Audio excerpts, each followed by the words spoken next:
Welcome to the Robots Radio Host Holiday Special episode where we get together a lot of the different hosts across the Robots Radio network in order to talk about some of our favorite things from the last year and recommend if you've got Christmas gift cards or you're on vacation, if there's something cool you should check out.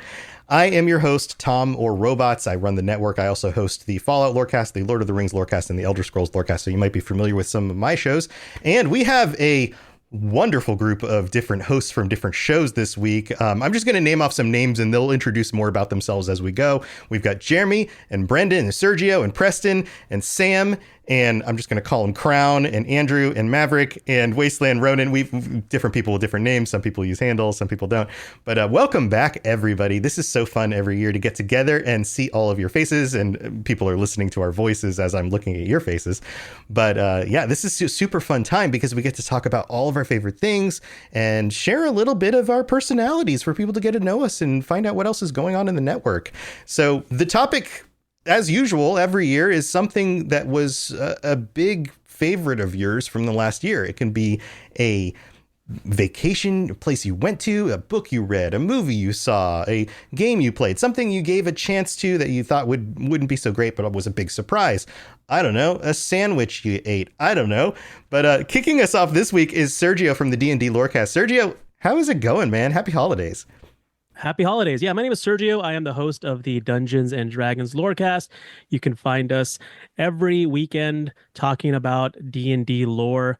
I'm also on the Rocket Club as a co-host of the 616 Files, where we are deep diving into the Marvel history, the Marvel universe, in universe, with acclaimed writer, novelist Sean Hamill.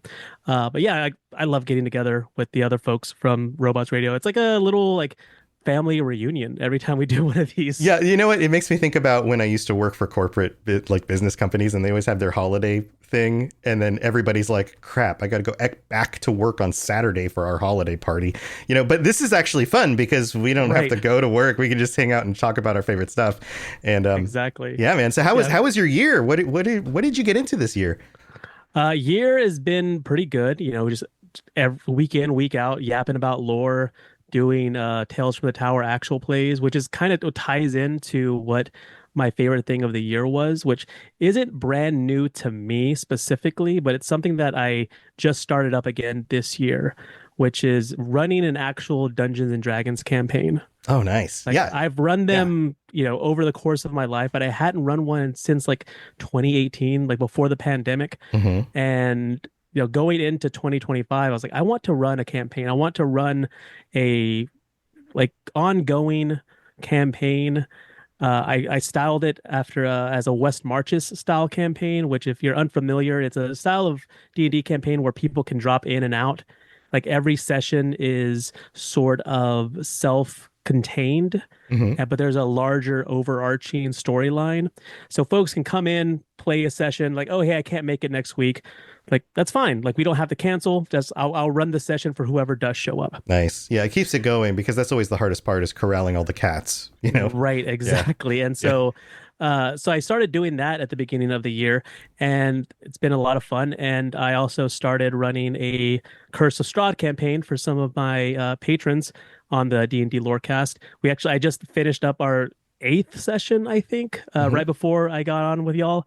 And it's exactly what you expect from a D&D campaign. Bunch of murder hobos, bunch of shenanigans, bunch of puns.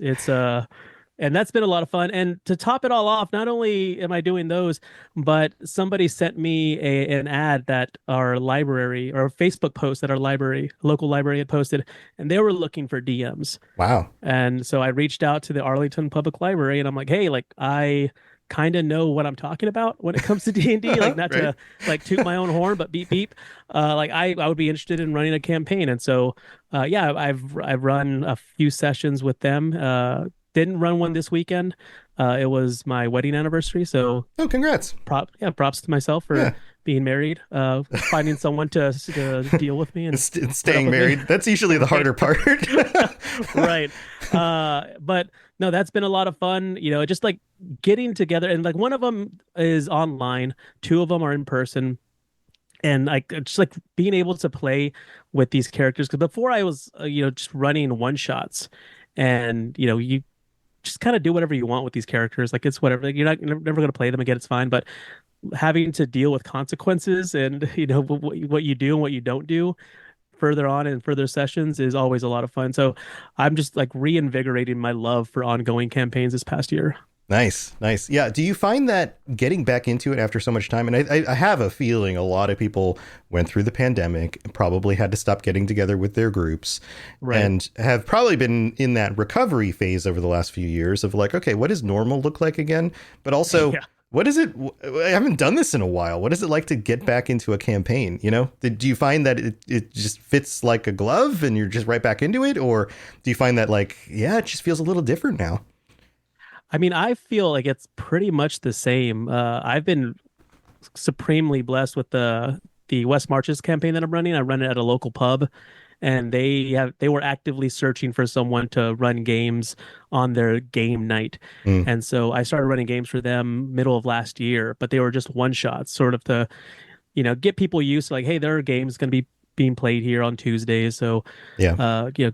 definitely get used to that. And so once the campaign started, I figured like this probably will fall apart eventually. But recently I had a session with like 8 people showed up. Wow, that's a big session. Yeah. It's a yeah, it was we fought a bunch of Duergar in the Underdark. It was fun. Nice, nice. So if somebody wanted to get into this, and this is one of the things I want to focus on for the holiday special, is bringing our audiences into this world of the things that we enjoy. If somebody was out there and they're going, you know what, I've always wanted to try D&D, but I've never done it, or I've played D&D, but I've never been a DM. What would you like, real quick? What would be your like first thing you would recommend they do in order to get into that? If you want to just go out there and play D&D like in the real world, check out your local library, check out your local friendly gaming stores and see like what's available. See if you can see if there are games already being run. And if there aren't, see if you could possibly run one. And if you want to DM, just, check out any number of YouTube videos, folks like Jenny D, who can give you tips on how to run games, how to be a good DM. But honestly, if you are worried, like I don't like, if you look at Matt Mercer or like Brendan Lee Hmm. Mulligan as like the archetype of DMs, you're only going to set yourself up for failure Right, because, right. these folks they get paid. This is their job to do this. Like, Yes. likely you're only doing this for fun. Like, no one's going to expect you to have every rule memorized. No one's going to expect you to know every single like niche and nuance of the rule set. So just learn as you go, learn as much as you can, and just try to make it fun for the players. Yeah, it's like we're gonna cover All I Want for Christmas, and now I expect myself to sing like Mariah Carey.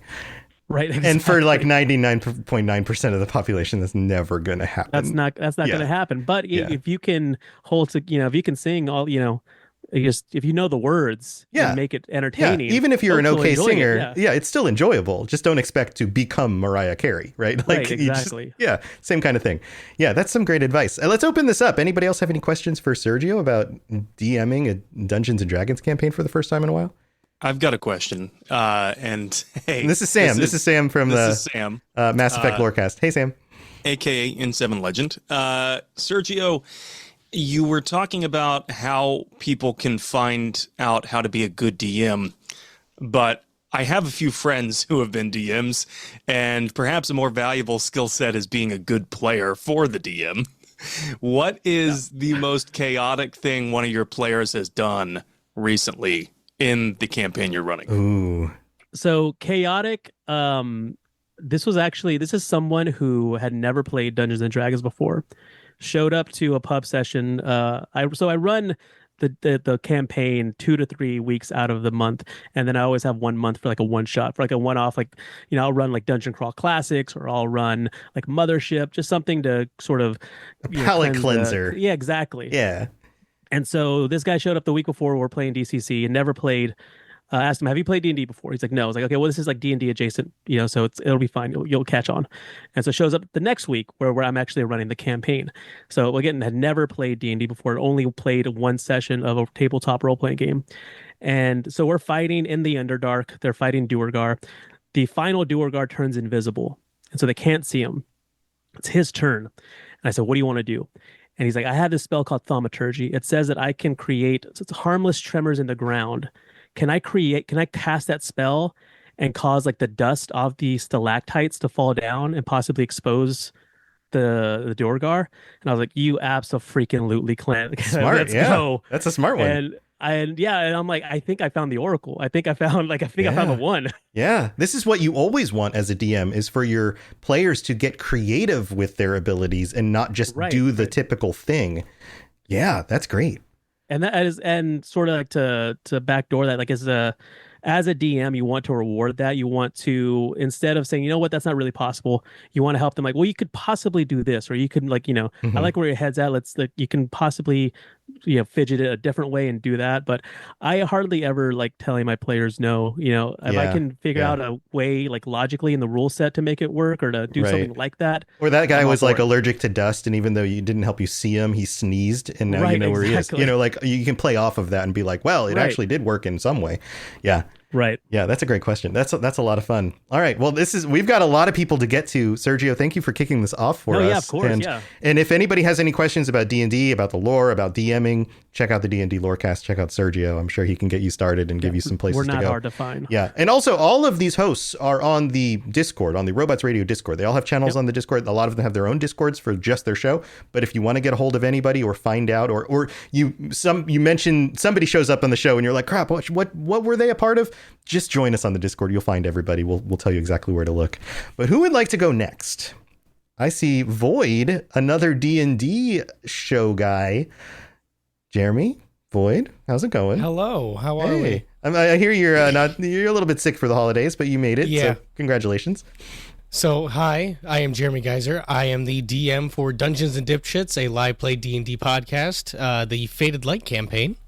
And we just basically, I have made a world, and my 4 players made their characters, and I set them loose, and they are on the track to dismantle a government. Mm-hmm. And they just keep on shaking off the dust from the ceilings in order to find where that hidden government is. They have been trying. Okay. Cool. They try to bend the rules, but it is very blatant that you can't do what they want to do with the certain things. Ah, yeah. So yeah, sometimes you got to reward the creativity, but sometimes you got to rein it in. So okay, so let's talk about this year. What's on your list of top things people should try out or give a shot? Well, first things first, the launch of my show in April. That was the biggest thing that I had this year. Mm-hmm. So congratulations on that. Yes, it's always a big thing to get a new project off the ground and started, especially when you've got a bunch of other people on your podcast, and get them all together and get the audio sounding right, figure it all out. Yeah, absolutely a big thing. But so let's talk about you personally, though. Like, what for you was something that you would recommend other people check out? If you have the means to do it, and you have online friends, get together with them. In like a physical real space? Is that what you're saying? So like get together in a go real touch some space grass in a group. Yes. Go to the park. We the 5 of us, so it was me, Sam, who plays Kanika, a chicken-like Kenku, clockwork sorcerer, my brother, Jackson Geyser, who is a human with supernatural abilities. We had Logan Williams all the way from Montana.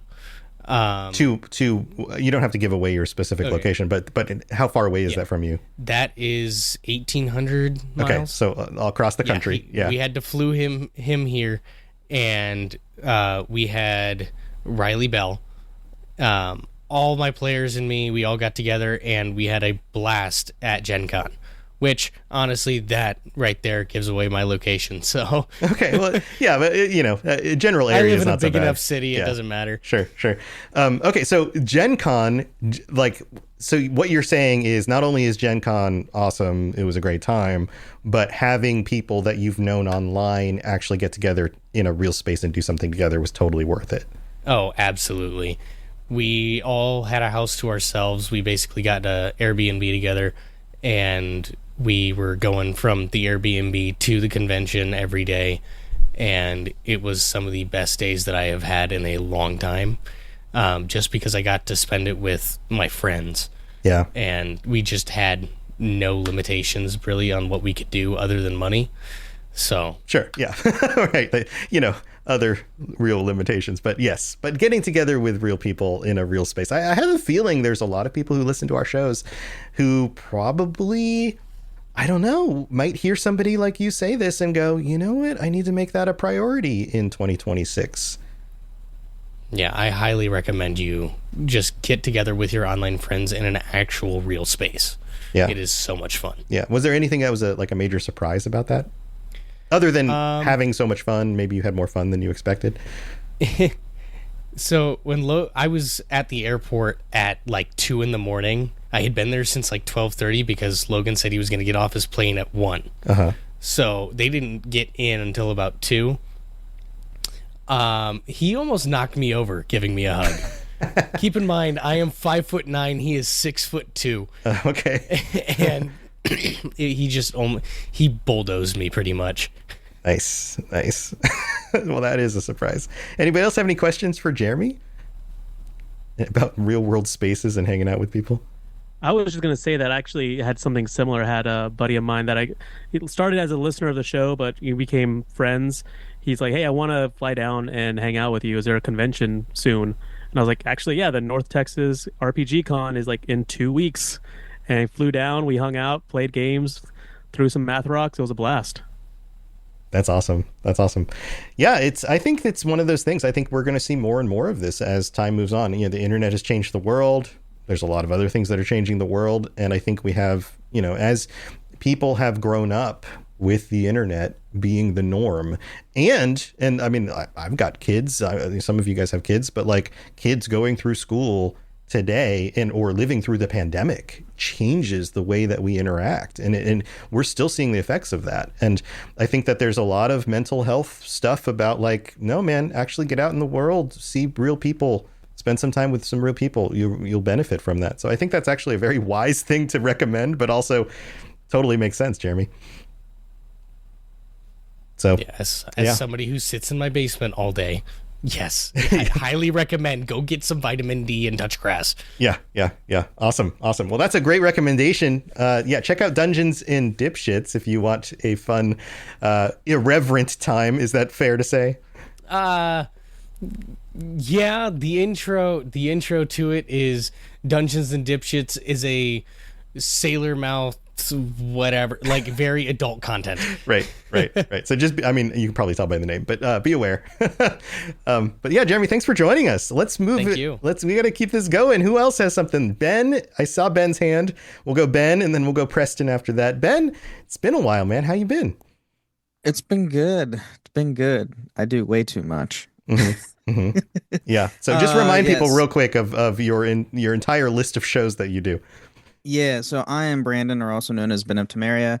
I host the Holocron History, Star Wars Canon vs. Legends, the Final Fantasy Lorecast, the Gundam Lorecast, the Wizarding World Lorecast, and the Witcher Lorecast. Yes. Right. I have too much time. Or not enough. Depending how you look at it. Yeah. So, okay. So looking back on the year, like from a personal standpoint, what is there something that surprised you? Something that you're like, oh, everybody needs to know about this? So, I mean, it's nothing new for me. I've been doing it for a few years, but Ren fairs. Mm-hmm. If you have a Ren fair and you're in your area, go to a Renaissance fair. Yeah, you get dressed up. Like you go out as freaking Geralt of Rivia and like dressed to the nines. Yeah, I have like almost too many outfits now, depending on the theme of the weekend. So there's that now. But yeah, it's great. You meet so many wonderful people who are either, Rennies that just go or are complete nerds, just like, I do a Star Wars show. I see a bunch of Star Wars nerds. Yeah, right. It's fantastic. Right, yeah. Or D&D, because it's the Renaissance. There's a lot of D&D nerds. It's great. And that is not a slight in any ways, because we are all super nerds about something, right? Like all of us. So yeah, but that's where you find, man, this is the theme. Sergio set this up and he's like, go to a real place and play Dungeons and Dragons. And then Jeremy's like, yeah, get together with your friends. And you're like, yeah, go to the Ren Fair with your friends. Man, is everybody going to talk about doing things in person? Maybe this is the shift. Outside. Yeah, go outside. Maybe this is the shift to 2026 is like, hey, let's be real people in real meat space and like actually shake hands and look each other in the eye. That's amazing. So do you have any specific stories from Ren Fairs this year that really did something set the others apart? The last time I went to a Ren Fair was a long time ago, and there's there's stage shows, and there's the food, and there's the dressing up, and then there's they're going to play human chess, and all the different things. Is there anything in particular? It's essentially what it is. That's what my year was essentially. I did do one of the weekends. The group I'm part with, one of my friends is a seamstress, so she made the group of 3 girls that I hang out with are dressed up in Rococo, which is I think it's 17th century fashion. I don't know, it's fashion, something above my head. But they were dressed in the Powerpuff Girl colors, and I was the professor. Oh, even wow. though I'm 5'3", so that doesn't really bode well when they're taller than me. Right. But I got free food out of it, so it's all good. That's great. That's fun. Real creative idea. Anybody else have any questions for Ben? Any Ren Fair questions or thoughts or comments? This is Sam again in 7 Legend. Ben, I am a huge Renaissance Fair enjoyer. And I have been to a few different ones in different states I've lived in across the country. Do you have a favorite location that is almost always just, an excellent Ren Fair? So I've gone to 2. I'm going to my third out-of-state one going into next year. But been to the Kentucky Ren Fair, and then I'm an Ohioan, so I go to the Ohio Renaissance literally I grew up in Ohio, and I know. I know what you're talking about. So yes, that one actually still remains my favorite, even though I've been to Ren Fairs in 4 different states now. So wow, okay, yeah. We just got news a month ago that Jack the Whipper is finally coming to our fair, which is super exciting because I've been wanting to see him for 5 years, and he doesn't come to Ohio. Cool. We got a question. You're going to have to add context to that. Who is Jack the Whipper? So he is You can't just name drop him and try to walk away. He's Rennie that goes and he makes songs and does parodies, and he's a comedian, but he uses whips for songs. It's thus the Whipper. Yeah. Thus the Whipper. Like Devo? Basically, yes. He's like Renaissance Devo. Okay, I'm down. That's all you have to say. It's like Whip It Good with mandolins. Yeah. Pretty much. I'm 100% down. Yep. Wasteland Ronan, did you have a question? I saw your little hand. Yeah, this is Wasteland Ronan from the Metal Gear Lorecast. And as a fellow Ohioan, I understand going to cons because there's nothing else to do out here. Yeah, all but corn. all the corn. Well, cool, man. Bren, you got it. Ben, I said Bren. I combined Ben of Tamari and Brandon into one word, Bren. Anything else to wrap this up on your side? Not really. Just go outside, have fun. Play games still, but there's more than to do outside as pandemic's over, and hang out with people. It's great. Nice. Well, thanks, man. Preston, how's it going? I am doing swell, Mr. Tom. How about you? Shucky dang darn. I'm all right too.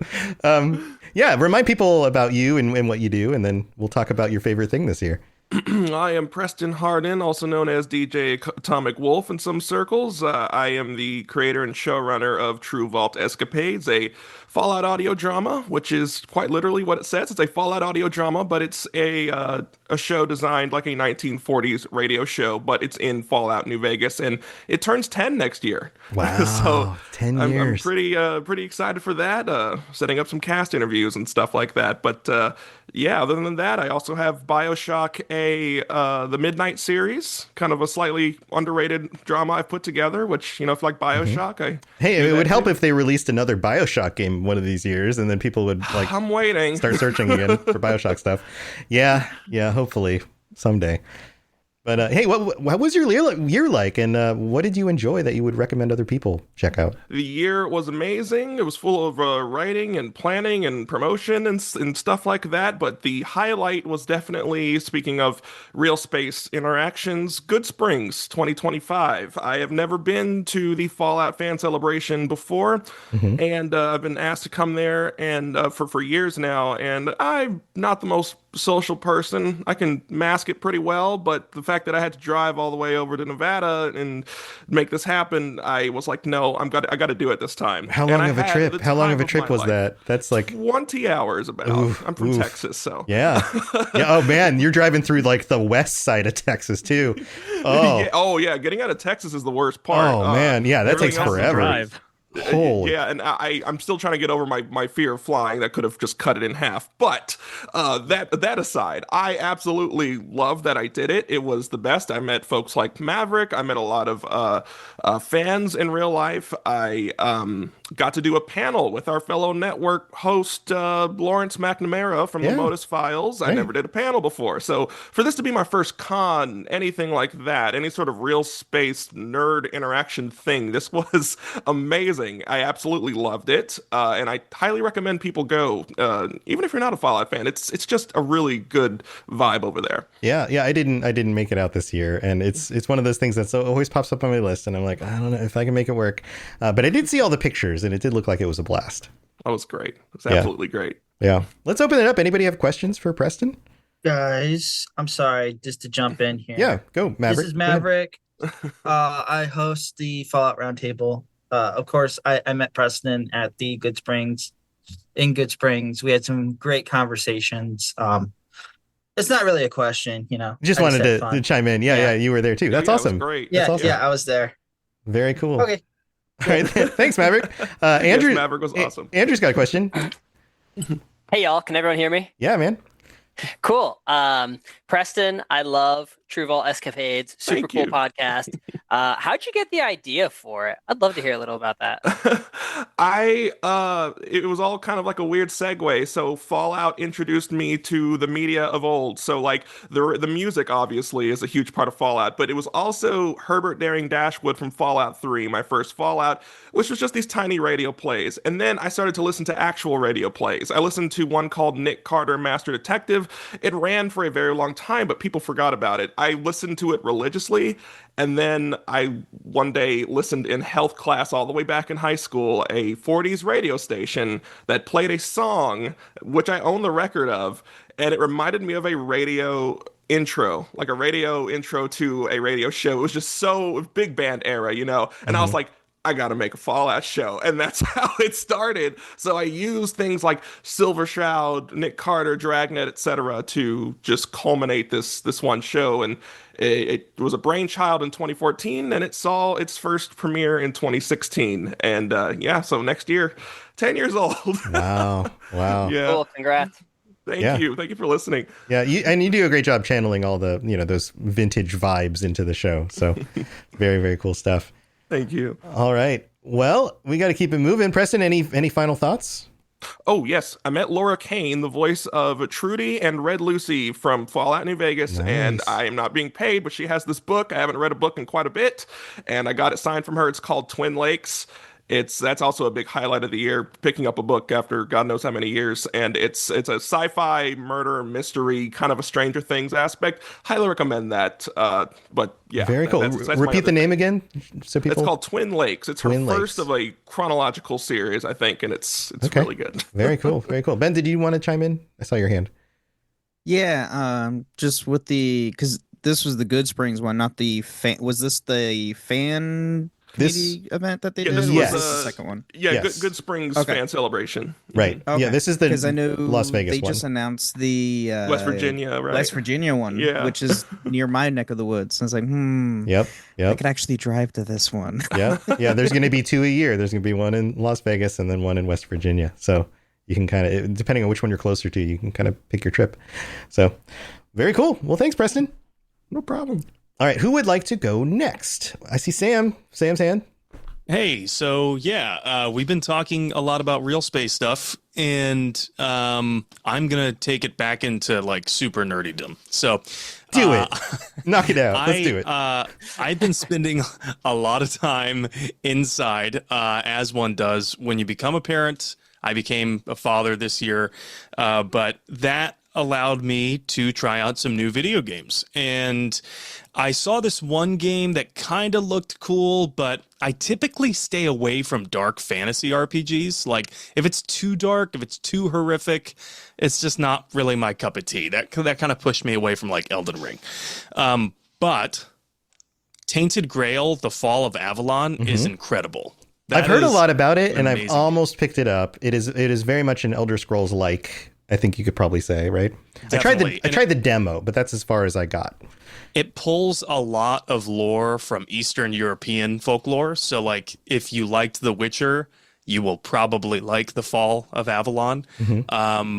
It's also it's the whole premise is like a dark retelling of Arthurian legends, like Yeah. King Arthur and the Knights of the Round Table. That's Avalon, right? That's a piece Avalon, of it.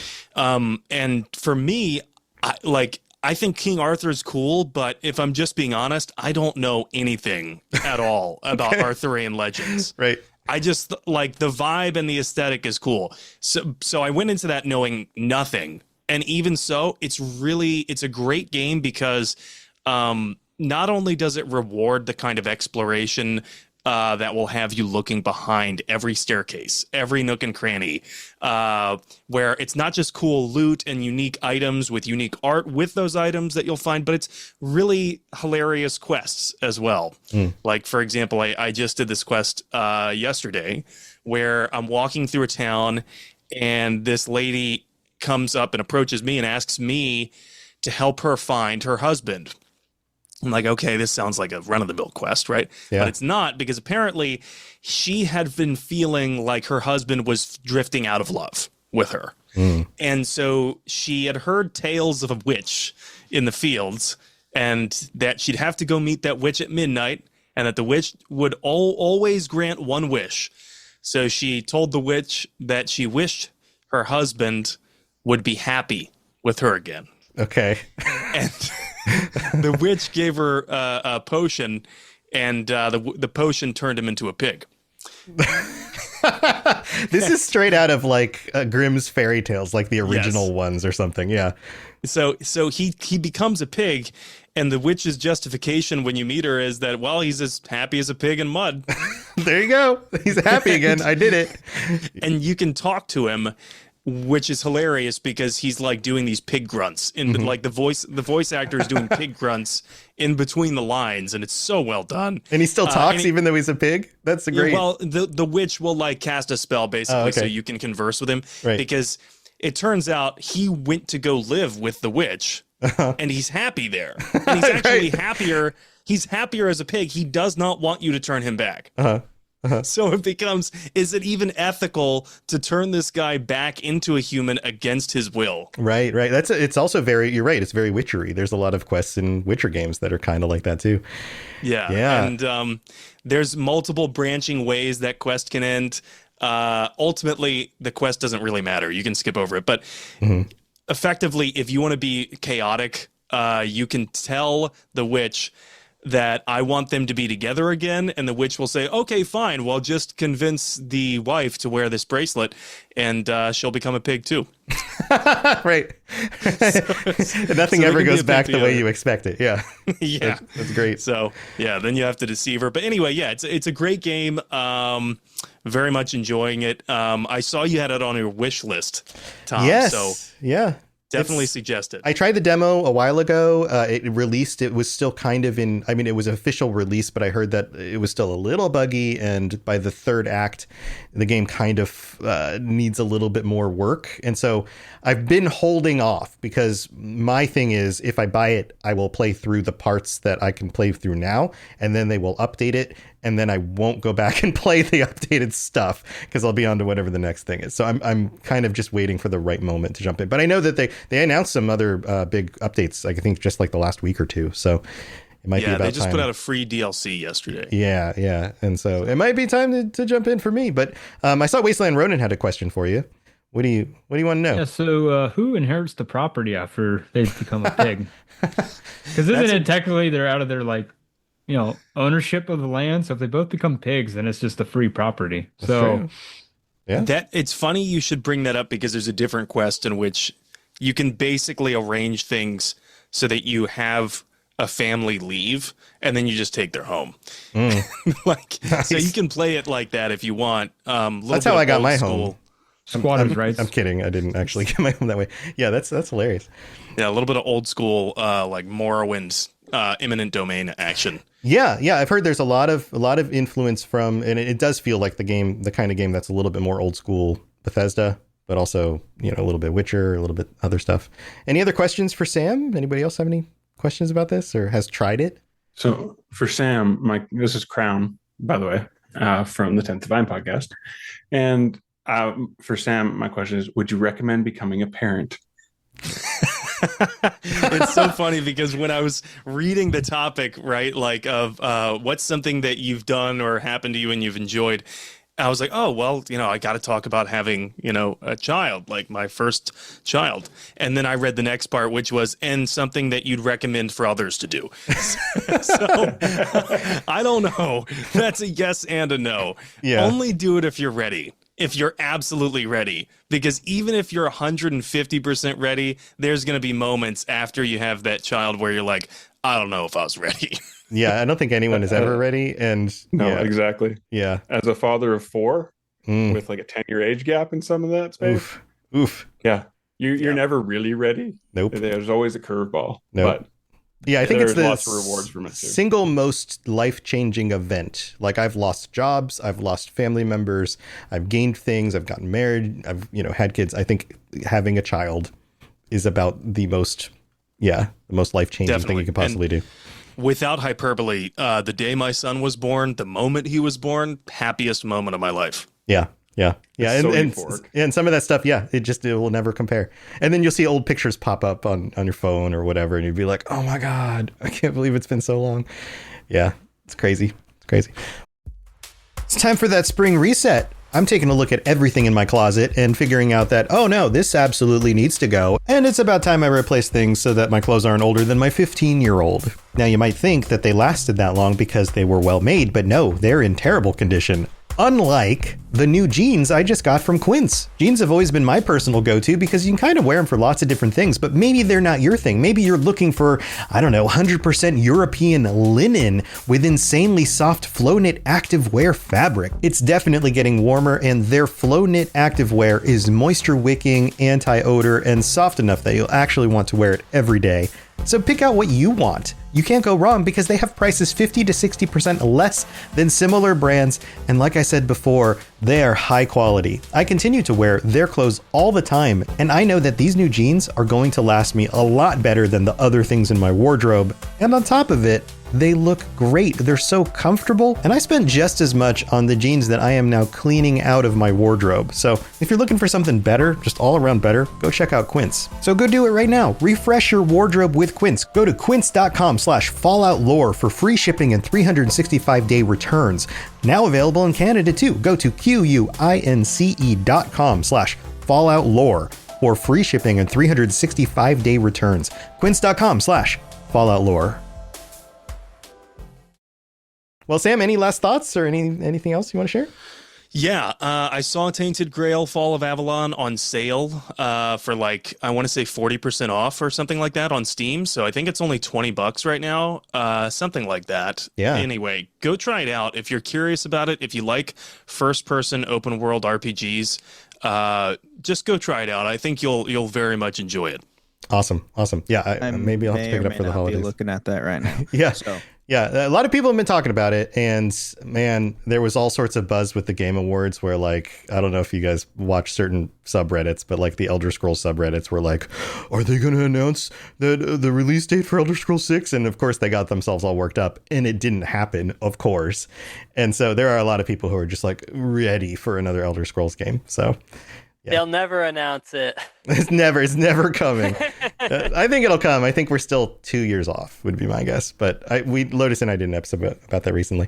But who would like to go next? Who wants to continue our conversation. Crown, let's pass it off to Crown. Speaking of Elder Scrolls. It seemed like an appropriate segue. Yeah. So my name is Crown Esso. I am the host of the 10th Divine podcast. We just joined the network this year. I just took over the podcast for its second season from his previous hosts. And it is an Elder Scrolls Online and Elder Scrolls General interview-based podcast for content creators and people, streamers and stuff like that. And this year has kind of had a theme of housing mancers, which has been fun. And then also we had a couple other people come on the show. And that kind of ties into my recommendation for everybody. Get a house. So the okay. I appreciate that, but no. Along with the podcast, I also just today partook in a live action drama production at my church, which is the first time I've done a drama production since like high school. Yeah.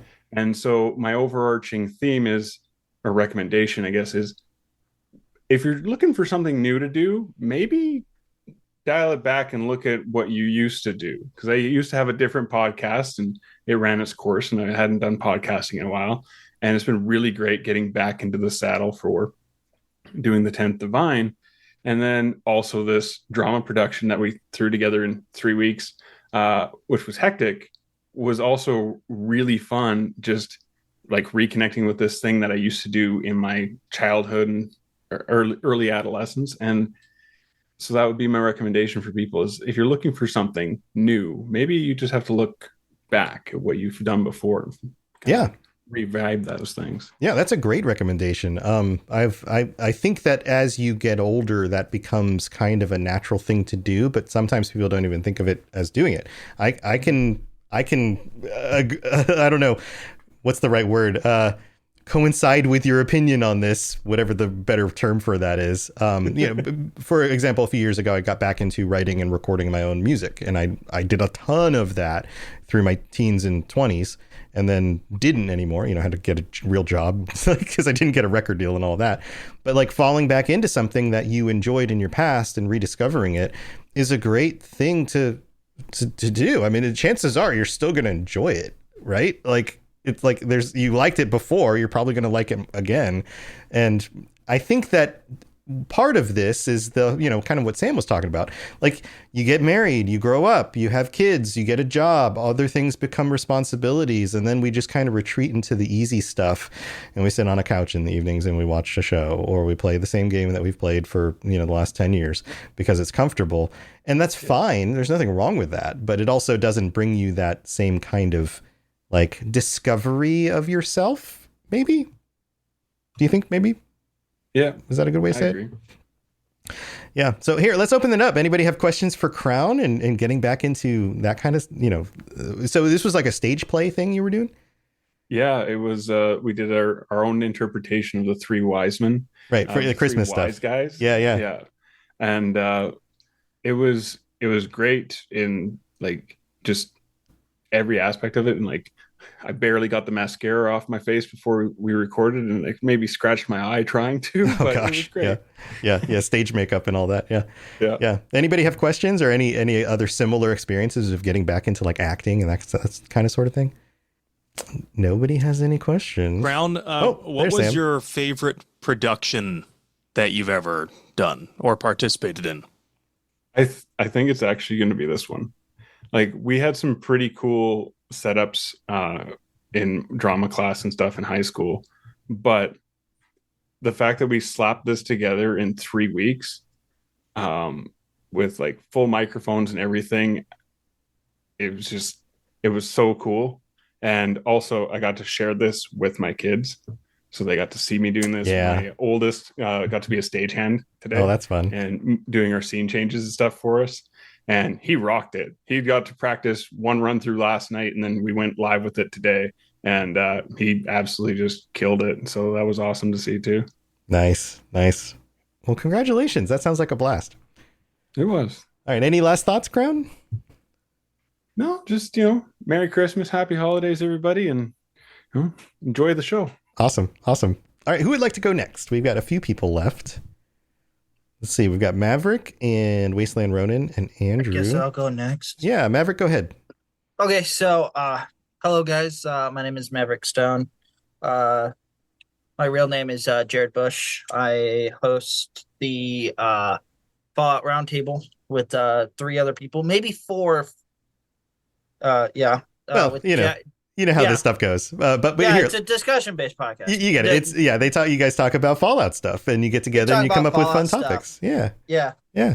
So, what was something you experienced this year that you absolutely loved, and you think other people should give a shot? Actually, I started watching Formula One racing. Oh, I have a friend from a job I used to have who got into that. And then even said, "Hey, I can give you my login so you can log. It's expensive to be able to watch it here in the States." No, it is expensive because I have a F1 TV. Right, but it was the same sort of thing where like he got super into it and was like, "Okay, you need to enjoy this too." So is that what happened to you? You were just like, "Oh man, exactly what happened." That's amazing. So the F1 movie came out in summer, and that's when I'm like, I'm dragging my sister along with me on this fun ride, and she's finally getting into this. So I have woken up at 4 a.m. Eastern to watch a Grand Prix.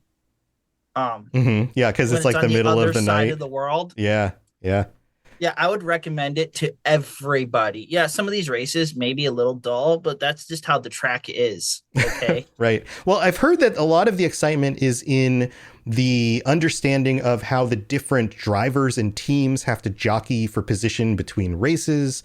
And then there's also the technology that goes into the cars, and then the self-imposed limitations because of like the way that they have to like, everybody has to meet a certain standard, but they can't go above a certain amount of spending or any of that kind of stuff. I don't know all the intricacies, but I know that's... Yes, and I'm not going to bore you with them either. Yeah, but is that part of the fun of it? Is that the stuff? It's so many, especially... So next season, they just ended their season in Abu Dhabi 2 weeks ago.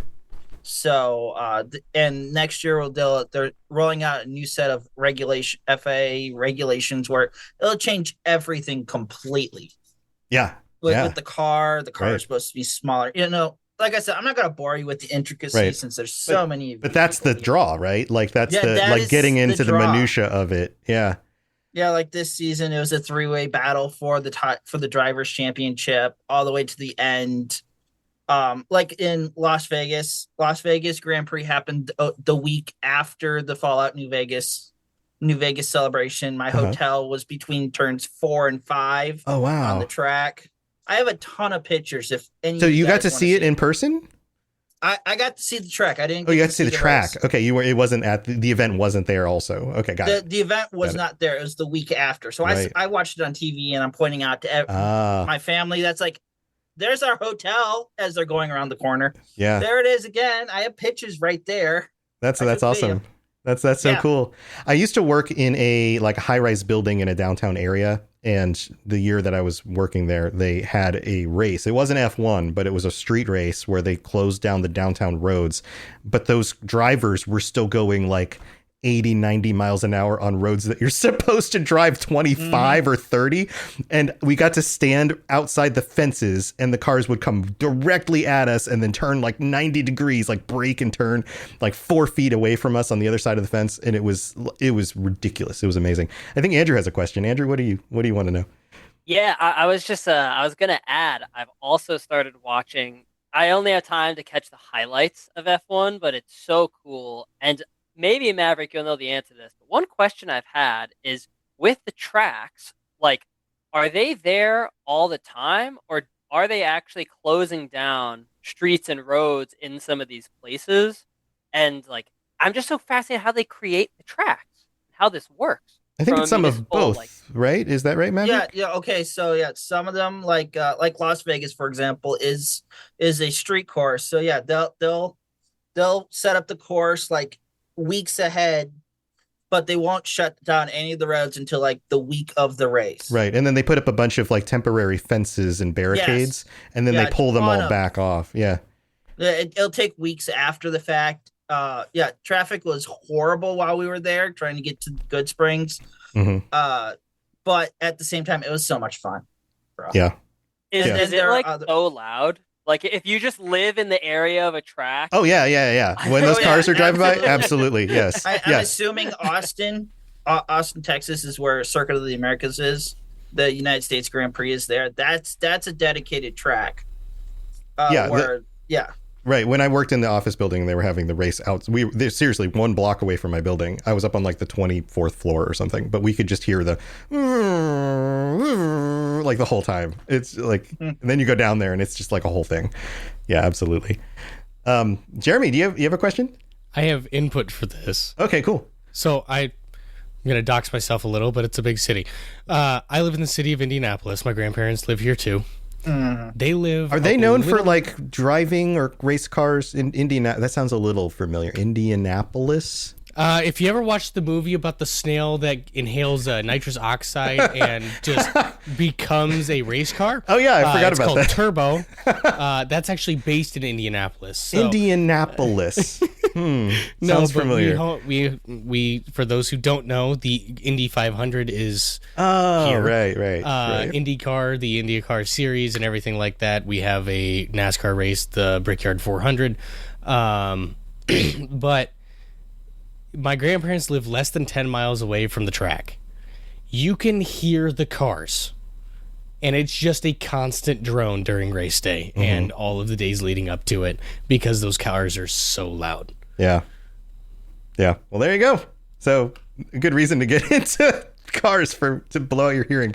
Andrew, you want to chime in? Yeah, I thought Jeremy was gonna say my grandparents were the inspiration for the snails that inhaled nitrous oxide. That's a whole nother story Not for another quite. day. They're a little faster. Yeah, I feel like that's inspiration for characters for your D&D campaign. Oh. Thank you, Tom. There you go. No problem. All right. Well, Maverick, any final thoughts?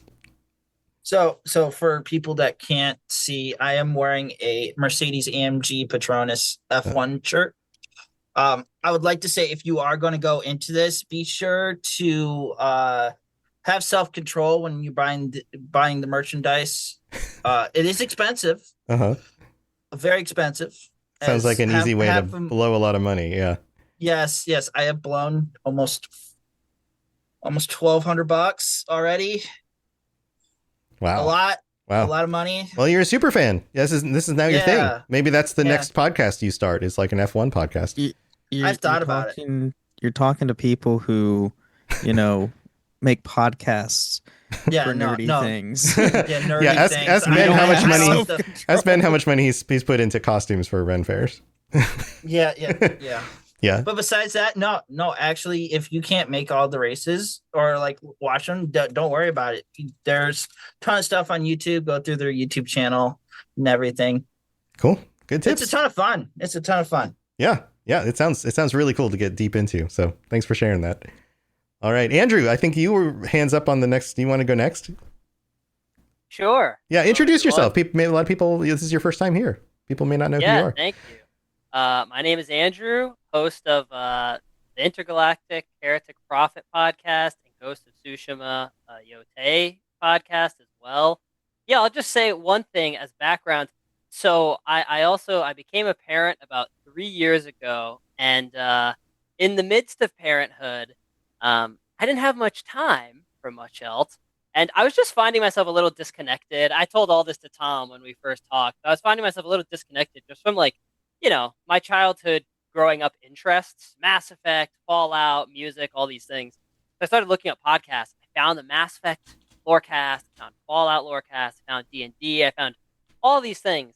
And so for the last 2-3 years, I've just been listening to all these podcasts. And it really did just return me home, just reconnected me with my center, my interests and everything. And I feel like everybody really needs that at some point in life, especially if you're going through parenthood. A lot of people here know that. So it's super crazy to now be sitting here amongst all of you as one of the chosen few. Or, I mean, you chose yourself. I would give yourself credit too. It's one thing to listen to a bunch of creators and go, one day it'd be really cool to do something like that. It's another to actually take the step and to start doing things, because you don't know what you're capable of until you actually give it a shot. Yeah, so that in itself has also been crazy to just like launch a couple shows. I've never podcasted before, so that's been really cool, really awesome. Thanks to everyone who inspired me to do this. And I'll dive into the prompt here. The thing I would recommend from this year for everyone here and all the listeners is old video games, and I'll list off a couple. So I played Ghost of Yote, but immediately following that, I found this 2002 Star Wars game called The Clone Wars. That's all it is. Yeah. Star Wars: The Clone Wars. Yeah, I remember that. Never heard of this game. Yep. And I'm like a huge Star Wars person. I could not believe this. I found it for like $2 on the PlayStation Store. I was like, you know what? Let me just try this. This game was awesome. It's like shooters, and you're soldiers. You're in the clone army, right? It's kind of like a tank game for the most part. There's some like on foot combat that is honestly like horrible and breaks the game. Okay. But it's also like hilariously lovable for PlayStation 2, and they just like remade it for PS5. So here's what was really cool about this. I went straight from Ghost of Yote to this. Then I found Far Cry Primal, which was in 2016, which again, that's like 9 years ago, which 2016 is now kind of an old game. That's crazy. Yeah. I know. Yeah, it's crazy to think about. Yeah. Yeah, so I was realizing this, like, what quantifies an old game? And actually, I got the idea to launch a podcast because I played The Last of Us again this year for my first time. That was 2013. Wow. That's also kind of an old game at Yeah. that point. So yeah, and so Far Cry Primal was awesome. Like, I've never even played a Far Cry game before. Oh, wow. But it's set in 10,000 BC, like right as the Neolithic Revolution is happening, the discovery of farming, creation of tools, all these things. So just a super cool setting. And between like this 2002 Star Wars game, Far Cry Primal, I just was like, there's so many cool old gems out there to be found. And yeah, that's my recommendation for everyone. That's awesome. That's awesome. Games, stuff you come across. Yeah, I also discovered old games again because I launched the Retro Recall show that I've been doing now for a little while, and have been playing through like really old stuff. We're talking like NES games from like 1988 and stuff like that. And man, is it like some of these games I haven't played since I was a kid, and and I'm old, so it's been like 3+ decades since I played some of them. But like going back and like that nostalgia is real, man. Like both trying stuff I haven't played before, like you were mentioning, but also going back and trying stuff that I like did play, and I'm like, I don't really remember this whole thing very well, and then being surprised by it. It's a thing for sure. Yeah, so let's open this up. Anybody have any questions for Andrew? Ben? Do you like Star Wars games? If you haven't played KOTOR, play KOTOR. Already done, my friend. Thank you. Good. Yeah, and there's a new Old Republic. There's a new one coming out. By Casey Hudson, who did the first in the Mass Effect series, and confirmed, shockingly, it's going to come out before 2030. Because, end quote, he's getting too old. Yeah, I saw that too. So he says it's going to be out in the next 4 years, which is great. Yeah, that is great. All right, any other questions for Andrew? Jeremy? Would you consider Minecraft an old game if you're considering Last of Us an old game? Minecraft came out in 2011, but it keeps getting updated with bigger and bigger updates. Yes. Skyrim. Yes. Skyrim hasn't gotten an update. It just keeps getting remastered. I don't know, man. I update mine with mods all the time. But yeah, I think there's something about, if you look at statistics on video games, this is something I like to, I almost enjoy news and information about games as much as I enjoy actually playing them. But one of the things you'll notice is that the hits from like a decade ago just keep getting played, which is part of why you combine that with the fact that there were like 19,000 games released on Steam this year. There's just so many new games, and so many of these classics are still great, that we're at this point where it's like, well, do we really need to play a new game? Not always. Like, a lot of us are just happy to going back to the old stuff, or rediscovering, like Andrew, like you mentioned, like rediscovering stuff that we didn't play initially that were great games. And we're just like, I just never gave it a shot, but it's still good. I think it's kind of like the movie industry, right? Like you look back at like the old black and white pre-talkie films, and they're interesting to watch, but they don't really scratch the same itch as like a like a real blockbuster movie would, right? But once you get to like the 40s and 50s, all of a sudden it's like, okay, no, these actually still hold up, especially the really good ones. And then from that point on, a good movie is a good movie. It doesn't really matter when it was made. And I feel like we're entering that phase of video games. We're just lagging behind because games are a newer genre, I guess, or newer platform than movies are, right? Andrew, do you think that's accurate? Yeah, I would definitely agree with that. And one of the things that like was just a really cool realization from this is like how much some core mechanics are what make games fun. And like both Far Cry Primal and this Star Wars The Clone Wars game would crash out. Like the game would just crash. And I was like, oh yeah, that's something that doesn't really happen on PS5 anymore, but Yeah. it did on games back in the day. But despite that, like it was still so fun. And even like the new EA Star Wars Battlefront 2, I would argue there's things that this 2002 Star Wars game has that the new Battlefront does not, that made it more fun and more compelling for me to play, which is just like really wild to consider, you know? Yeah. Yeah. Maverick? Yes, I'd like to say the older Star Wars Battlefront 2 is better than the new Star Wars Battlefront 2. I still play it all the time. It's on my Xbox. I'm probably going to play it after we're done here. He's inspired again. Jump back in. Yeah. Yeah, since my Fallout 76 isn't working right now, for some dumb reason. Bummer. But yeah, sad with the new updates coming out. But anyway, yeah. I heard Star Wars Battlefront, and I'm like, I have to take this moment and say the old Star Wars Battlefront 2 is better than the new one. Yeah, I think well, a lot of us do shows about games or game series that have been around for a long time. And I have a strong feeling that is the majority of our audiences would probably agree that there are certain games that they go back to and they're like, you know what, nothing beats this still, you know? And I can look at each of you. Our audiences have been around a long time. Yeah, maybe. Sergio, what were you saying? I was saying this is my emotional support Oblivion. Yeah. So Andrew, any final thoughts on this one? I'll just say, just give old games a chance, y'all. They're fun. You never know what you might find. Yeah. I have a question for Andrew. Sure.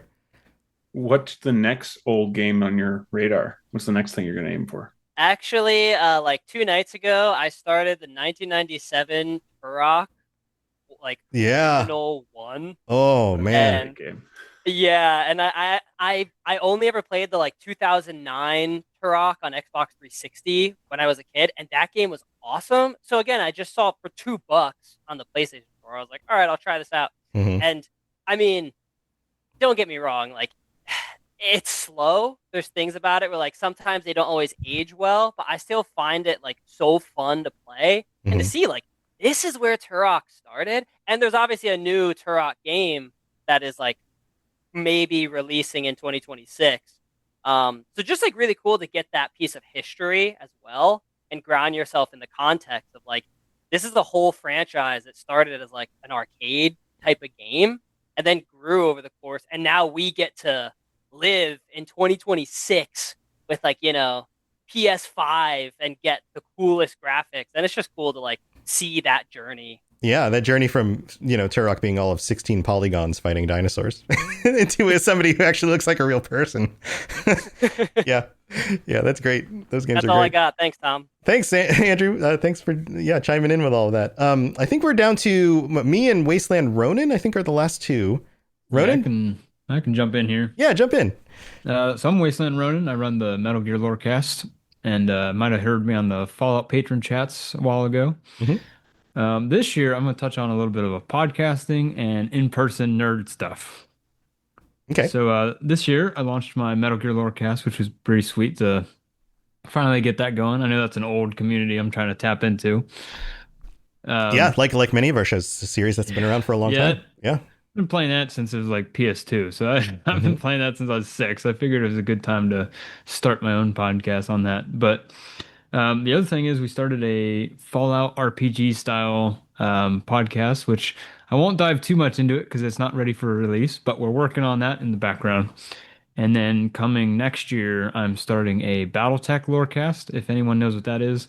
It's also known as Mech Warrior or Battle Droids back in 1984, which Lucasfilm, they had to change the name because Battle Droid was not available. So, Droids, yeah. yep. Yep. So that's coming next year.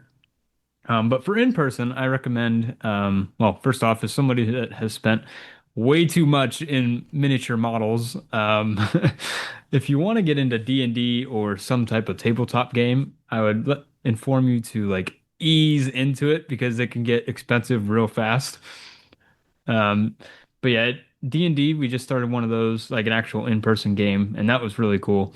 And then also this year, I became a demo tester for BattleTech, so that was Oh. pretty cool to partake in. It's a voluntary thing, but Mhm. being one of my favorite games and having over like 300 mechs as miniatures, I think it's about time I take bigger part in the game. Nice. Yeah, that's so you have a similar experience to Sergio, but also the idea that you can sign up as like a tester for things or to help with projects for, games and software and things like that is a very real thing. There are a lot of modding teams that are looking for people to just test out what they're doing or to learn some basic skills in order to get into stuff. But there's also a lot of indie developers that would love just the help. And if you love a thing and want to support it, that's absolutely an avenue for you, for sure. Anybody have any questions for Wasteland Ronin? Jeremy? So, regarding the upcoming BattleTech Lorecast, how deep into that lore are you going to get? I'm going to go until there's not a single thing left to cover. All of it. I love that. From the I am smallest grain so of listening sand to the Orca mech. And for the people that don't know what the Orca mech is, it is a 200-ton battle mech that is just massive. So everything from the grain of sand on one planet all the way to the biggest mech in the entire... I think it's the biggest mech in the entire game. Wow. Cool. And for those who don't know, BattleTech has like factions and a bunch of other stuff. Correct me if I'm wrong, but I've seen a lot of different factions, all the different like intergalactic maps and stuff like that. And it's almost, the lore, I believe, is just a little smaller than Warhammer. Than 40K. If I'm not mistaken. Yeah. Too bad we don't have the 40K guys on right now. I'm sure they would have been here if they could have, but they could chime in about that. But yeah, that sounds really cool. And I remember playing those games a long time ago, like, and all the different type models of the, the mechs and the different mechs. paint you could put on them and like different squads and all that stuff. It's very cool. My collection now, it's a 6-foot shelf, and I need more room for models because I'm running out of room. Mm-hmm. But yeah, lore-wise, BattleTech is almost the scale of like 40K itself. There's just so much lore, and it spans over a couple thousand years, and it's been out since like 1984. Yeah. So it's not the same size as 40K, but I would say it's like the next step down as the depth, in depth of amount of lore that goes into it. Yeah, that's very cool. Very I'm cool. so ready for this, Ronan. Jeremy's there with you. Maybe you guys should talk about doing a lore show together or something. I do what you want, but just making suggestions if that's something that would be helpful. All right. Any other questions for Wasteland Ronin? Any other thoughts or questions? Nope. It looks like we're getting close to the end. Wasteland, thanks for sharing that. Any other final thoughts? No, that's about it. I don't think I have any other podcast I'm gonna be starting, but who knows? We'll Sure. see. It's always tempting, right? Yeah, I am gonna start porting it over to YouTube because I'd love to start making videos for Metal Gear and then BattleTech. Definitely BattleTech because there's a lot of stuff that the names are definitely gonna get confusing. So being able to see a visual aid would be way more helpful. Yeah. Well, good luck with all of that. That's awesome. All right. I guess I'm wrapping this up. So I was going to say the Oblivion remaster came out earlier this year, back in like March. And that was going to be my, like, you got to go back and play it. And so my Elder Scrolls Lorecast friends are going to be like, yeah, go back and play that. But I'm on the theme of real world stuff, real life stuff, meat space stuff. And also on the theme of being a parent, my son is 15 this year, and I don't know, 5-6 years ago, bought an electric drum set. I used to play in bands. I can play guitar and bass. I can drum okay. I do a variety of different things. And so I got him started on that like in elementary school, and he was, picking up drums pretty quick. And then a year ago, he got into playing bass. He wanted to play bass guitar. So he got a bass guitar. And then this year, he's been wanting to play. He has a school band, not just like a school jazz band or orchestra, but like an actual like rock band, a school rock band. And he was like, I want to play in the band, but they already have a bass player and they already have a drummer. And I'm like, okay, well, what do they need? And he's like, well, a guitar player. And if I play guitar, I could probably play with them next year, but I have to learn it. And his birthday's in June. And I was like, you should get a guitar. And he's like, I don't know if I want to do guitar. And I was like, I started on guitar and then I learned other stuff. You're coming from the other direction, but I would highly recommend it. The more, anybody who's a musician knows, the more instruments you pick up, the more that adds to your versatility, your understanding of music, all of those things. And so he did. He was like, okay, I'll ask for a guitar for my birthday. So splurged a little bit, got him, I made a beginner guitar, but in a little bit nicer amp because, it's nice to have something that you can trust. And he took to it. And like even today, he had the last week, his band is putting together a Christmas show at the school, but they had to cancel one of their practices last week because the teacher couldn't be there. And he's like, Dad, can I have the kids over on like Sunday to practice? And I was like, yeah, let's do it. Let's set it up. And we've got like in our front room, I've got the drum set and I've got guitars and amps and things. And I'm like, we'll set up the room. You go, I don't have a microphone for a singer, but we'll buy one. We'll set it up for you. And like, totally got to be like the cool dad who was like, helping out the kids with the rock band and answering questions. They're like, what order should we put the songs in? And like, what should I do about this with stage presence? And answering all these questions that I've spent so many years and so many hundreds of shows, like refining all of that knowledge and then being like, hey guys, this is the stuff that actually matters. Focus on this. And then by the end of it, they were like, oh, we were so glad we got to come over and like, this has been so helpful and all of that stuff. So it's just so cool to be like, making connections and like just not just my son, but like his friends and also the school and the community that's there. And then the other parent shows up who happens to be one of the teachers. And she's the mom of the girl who's the singer in the band and like making all of those like real world connections, but also taking a bunch of these teenage kids who are trying to play rock music in 2025, which is like weird and vintage and old, and be like, hey guys, this can still be cool. Clearly you're still into like this kind of music. Here's how you make it your own thing and like take it, run with it. This is art, And it feels kind of similar to giving advice to people starting a podcast, because as a podcast content creator, you're creating your own art. You're doing it your own way. But there's elements that are similar, And so I guess my recommendation would be get involved. Like if you're a parent, get a little bit more involved, or going on Crown's thing, go back to the things you enjoyed and like use those. And, maybe your kids aren't in the same things you are, but maybe they will be if you just give them a little bit of an opportunity to see why that's fun and how that's cool. And like Crown, like you said, like having your kid on stage, helping do the thing with you, like these are the things that really, really connect everybody and make it feel worth it, So, teenagers, Sam, say what you just put in chat. So I just put in the Zoom chat here. Teenagers starting a rock band in 2025 is ironically very punk. Right? How freaking cool is that? And here's one of the other lessons I gave them, because they were talking about like how they want to dress and what their persona of their band is and that kind of thing. And one of my recommendations was, I was in high school in the 90s. Grunge was a thing. Grunge and alternative rock became a thing because people were tired of the inauthenticity of like 1980s pop and rock and metal and all of that. And all of a sudden freaking Kurt Cobain gets on stage with his torn jeans and his flannel because it's just what he wore that day. And he's the most authentic dude on the planet.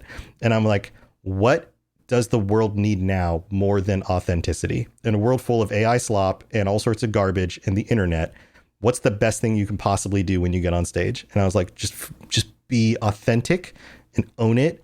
And even if you mess up, own it and just play your hearts out and love what you do. And that's how you build a fan base. That's how you build an audience. And they were like, oh my God, that makes so much sense. Like it just like clicked. So yeah, very, very cool stuff. Ronan, did you have a question? Yeah, if they're not called Nirvana, we're gonna have to fix that. Yeah, well, they're not. Yeah, they're not using that name, but yeah. Sergio?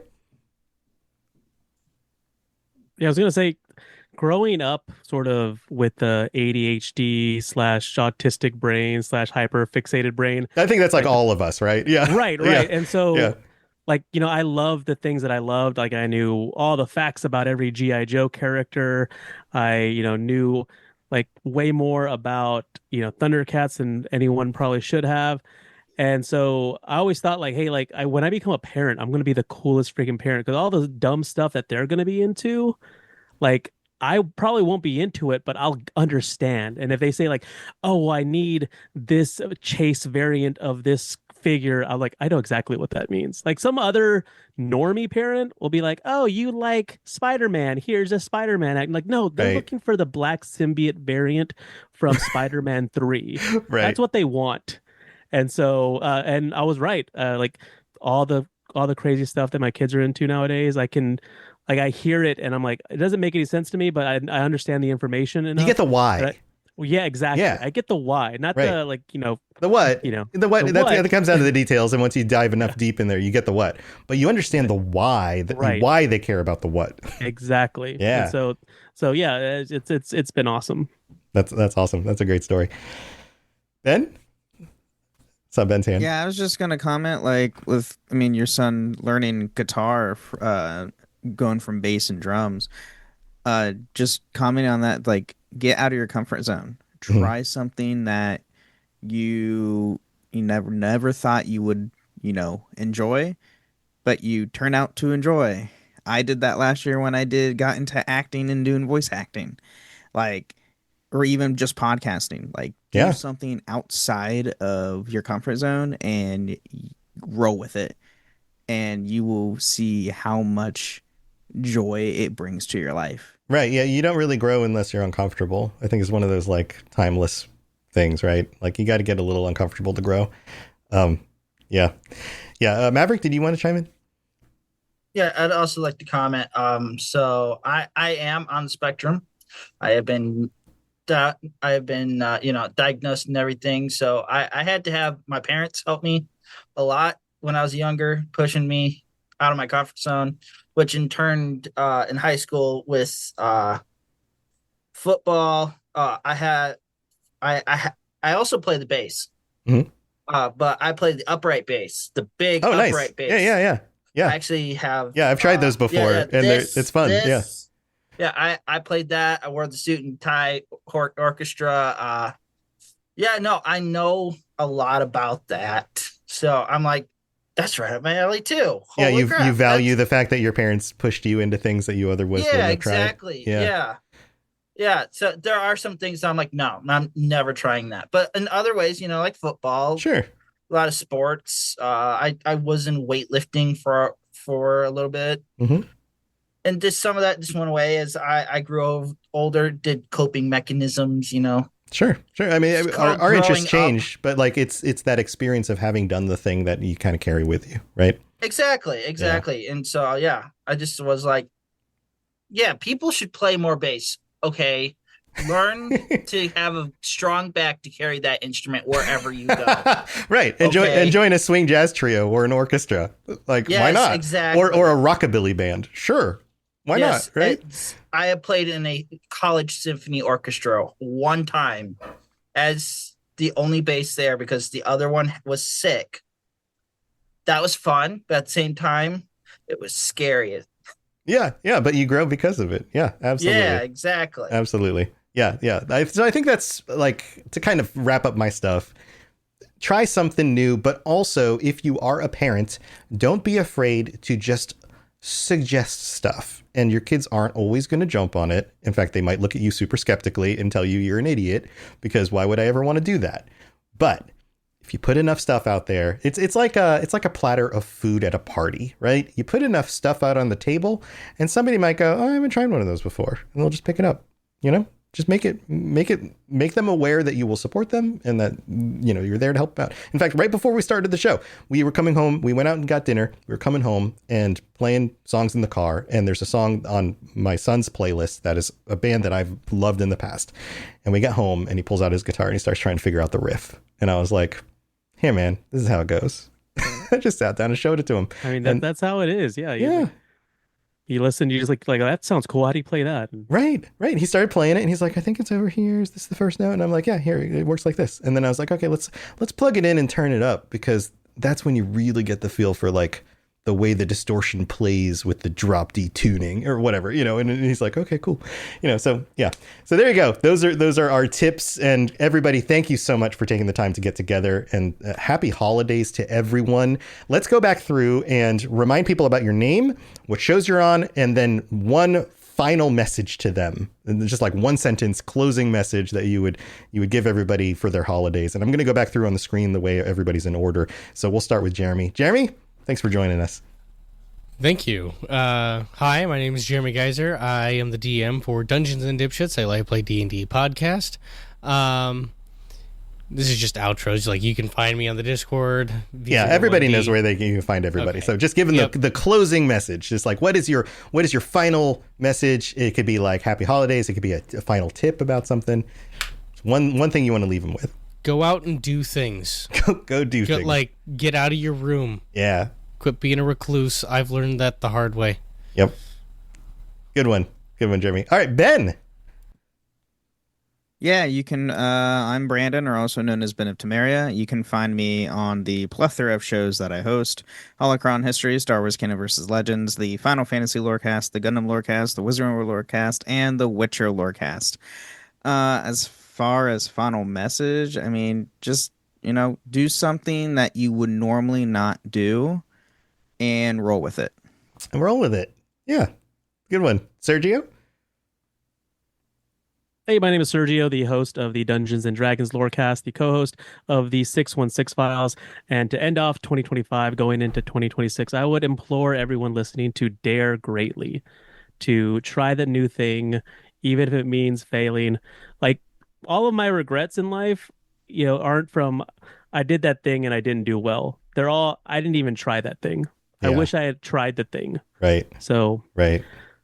That's what I instill in my kids. Like, try. If you fail, oh well, the sun's still going to rise tomorrow. It's not a big deal. Yeah, you fail forward. Like, if you fail and nobody saw you, it's like a tree in the forest. Did it fall down? Exactly. Who knows? Yeah, man. All right, Preston.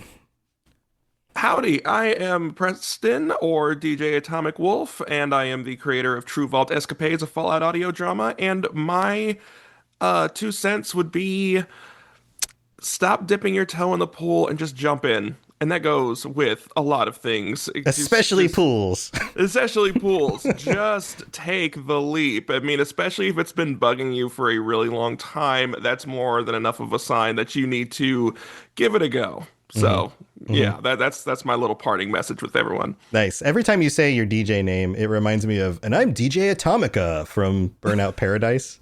Oh man, that's a deep cut. You guys remember that one? That game was awesome. Welcome to Burnout Paradise. This is DJ Atomica. Yeah. All right. Thanks, Preston. Sam, closing thoughts. Yeah. So I think my closing thoughts here are, you might think that you like just what you like in terms of games, and you already have all of your genres of interest down pat, but just give a go to maybe something adjacent to broaden your horizons in that regard, because you might be surprised like I was with Tainted Grail. Tainted Grail was also like their first or maybe only second foray into video games, that publisher or that developer. Yeah. So, didn't have like a big repertoire to back it up, but I've been having a great time with it. Yeah, and I can understand your skepticism because it does have the word taint in the name. Yes. I've made so many jokes about that on stream, and I don't know where I can take the jokes here, so I'll hold my tongue. Anyway, thanks, Sam. And he does the Mass Effect Lorecast, if you're wondering. Yep. Where I used to, up until about a year ago, I was your co-host on that, and the show's been doing great. Genesis has been doing wonderful on the show, and also, if you want other jokes about taints, I'm sure we made some in some of those earlier episodes. Yeah, go listen to the Mass Effect Lorecast for more taint lore. Sam has some of the best quotes. Go to the quote episodes at the end of the year. Those are great too. Episode 100. Yeah, episode. Go find that one if you want more goofs. Anyway, so there you go. Thanks, Sam. Crown, what are you leaving everybody with? And also remind them what show you do. Sorry, I'm trying to follow up behind on that last comment. Yeah, good luck. Good luck. My name is Crown Esso. I am the host of the 10th Divine podcast, an interview-based podcast for sharing the community of the Elder Scrolls games. And a quote that's been sitting with me a lot lately, and I think it kind of fits with the general message everybody's been shooting out here at the end, is either you can or you can't. Either way, you're right. Yeah. Like whatever you expect is going to be the way it goes. Yeah. If you think you can't, you won't. Yeah, I don't even know. Somebody had shared it as it was in a game they had been playing recently, but it's someone else. Is a quote from someone else too. But like, it's been really sitting with me for the last little bit, and I feel that really fits into getting out there, trying new things, and just doing stuff. Yeah, try some new stuff in 2026. It's a new year. Yeah, man. All right. Well, thanks. Maverick, you got any wise words? Oh, the wise words of Maverick. They scrolled them on stones. Roundtable, we do have an episode like that, along with the taint jokes. I have a feeling you guys have lots of jokes like that. Yes, we have a ton of jokes that we can't say here either. That's fine. But anyway, my name is Maverick Stone. You can, or just Maverick or Mav, or just don't call me late for dinner. Got it. I co-host the Fallout Roundtable podcast with Jaxus and Sassy Lady, who I'd like to, before I give my parting wise words, would like to shout them out. This year's been really tough for me as a whole, and they've been sort of keeping up the podcast this year, the last little bit of this year. So I just want to say thank you to those guys, along with Eric, who on here is Cilior. He does a lot of voice acting. And he's been doing a lot also. So anyway, I just wanted to say that. Not for the wise words of Maverick. Yeah, what are your wise words? My wise words, go touch grass. Boom. Done. Touch grass. Touch grass. As a group. Get together as a group. Or if you don't have grass, go touch some snow. Just not yellow snow. There you go. That's also a good tip. Right. It is that time of the year. And yes, not the as yellow a ones. Michigander myself, we're in the middle of a snowstorm right now. It's fun. That sounds great. It's 65 degrees out where I live. Yes, it is -1. Nice. Wow. Yeah. That's awesome. good. Stay warm out there. Maverick, thank you so much. No problem. Wasteland Ronin. Oh, this is Wasteland Ronin. I'm the host of the Metal Gear Lorecast and soon to be Battletech Lorecast, which I have not released the official name yet. But I would say take small steps daily to leap over time. Oh, okay. Man. And really, we're making anatomy jokes. That's a little below the belt for me. Nice. Yeah, outside of the anatomy jokes, I feel like we are writing a bunch of really good lines for fortune cookies. Like all of us. Like maybe we should do yearly fortune cookies and put them out there for people to get. I don't know how you do that. I'm sure there's probably some like made to order fortune cookie company out there somewhere that we could give them all the different things and they could just make them. I don't know. Last time I asked for fortune cookies, the lady kept saying "and then." Wait, what? If you know that movie reference. No, what is that from? That was a Dude, Where's My Car reference. Oh, was it? Oh yeah. Yeah. Look up on YouTube. Yeah. I never saw Dude, Where's My Car? I know of the film, but I never did see it. Yeah, look up "and then" on YouTube and it'll pop up and you'll be cackling. It's hilarious. Got it. Well, thanks for joining us, Wasteland. And then Andrew, it's just you and me left. Hey y'all, yeah, I'm Andrew, host of the Intergalactic Heretic Prophet podcast, which is a game that has no release date, so who knows? It'll be out when it's ready, Yeah. And Ghost of Tsushima Yote Gamecast. I'll just say happy holidays to everyone, and chase your passions. Find things you're passionate about, and that's how I found Robots Radio. I mean, I feel like in the early years of parenting, it can be just so tiring. At the end of every day, I was just feeling like, man, I'm exhausted, and oftentimes just watching TV, and then just feeling like, am I really like loving this right now? And that's how I got led to Robots Radio. Like, what did I love? And for me, that was Mass Effect, Fallout, and all these years later, I'm sitting here with all of you. Yeah, that's awesome. Crazy. That's awesome. Yeah, it feels good to be a part of something. It feels good to be able to like make a thing rather than consume a thing. I think maybe that'll be I guess I have to wrap this up. So maybe that'll be my thing is like if you find yourself regularly for your own entertainment and just kind of, in your spare time because work is stressful and family life is stressful or whatever, if you find yourself constantly consuming things and feeling empty from that, make something. Think about making a thing. Now, maybe that's not a podcast. Maybe it is. Maybe I'm sure there are some people out there who are like, you know what? I'd love to start a podcast. And I would be remiss to not say, hey, come join the Rocket Club. I can help you out. But outside of that, maybe that's not your thing. Maybe your thing is, I want to act in a play. I want to DM a Dungeons and Dragons game. I want to start pickup games of basketball in my neighborhood. Whatever it is, make a thing, make a team, make a product, make art, get out and like add to the world in a place where there's so much, I don't know, AI garbage and all sorts of inauthenticity. Be a human being and make stuff and share it with other humans and get out there and be with some other people.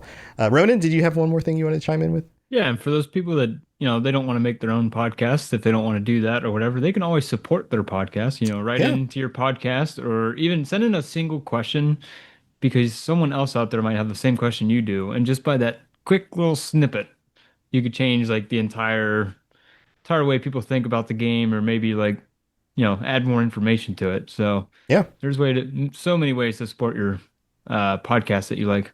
Yeah, and I talk with a number of people. I try to answer people's questions on our Discord all the time. And sometimes I end up responding to people who they will shy away from doing something like a podcast because they'll look at a lot of us who are the hosts for our shows, are the voice for our shows, and they'll assume that they have to do everything else. They're like, but I don't know how to edit. I don't know how to write a show. I don't know how to post it online. I don't know how to, the hosting. I don't know how to get advertisers. Like all of these other things. But oftentimes shows are made up of people who specialize in individual things. So maybe you're really good at writing something, but you're not the right person to be the voice and to be talking to the microphone. So team up with somebody, find somebody who helps support that. There's ways of combining your efforts. You don't have to go it alone, that sort of thing. So yeah, get to know people and, touch some grass, I guess, is the whole message of that's our holiday message this year is go touch some grass, everybody. But we're going to wrap up the show. Thank you, everybody, for being here, for continuing to listen to all of these shows and for your support of the network, whether that's simply just continuing to be here and listening, sharing the shows with people that you know, or supporting us on Patreon or any of that stuff. And I know we all have some wonderful plans for the next year for more content and things that we are putting together. And we'd love for you to continue to be a part of that. And as always, if you want to get a hold of any of us, if we've said anything tonight that you were like, oh, I want to check that out, or I want to get involved with doing the thing that you mentioned, feel free to jump on the Discord. There's a link in my show notes for my shows. And I know a lot of you guys have links for the Discord. And you can even just Google like Robots Radio Discord. You'll find a link. And then come join us on there. Send us some messages. And otherwise, have a wonderful holiday. Enjoy some time with your friends and family, touching grass or snow as long as it's not yellow. And we'll see you next time. Bye, everybody. Take care. Bye. Bye, all. Bye. Bye all. Good morning, everybody.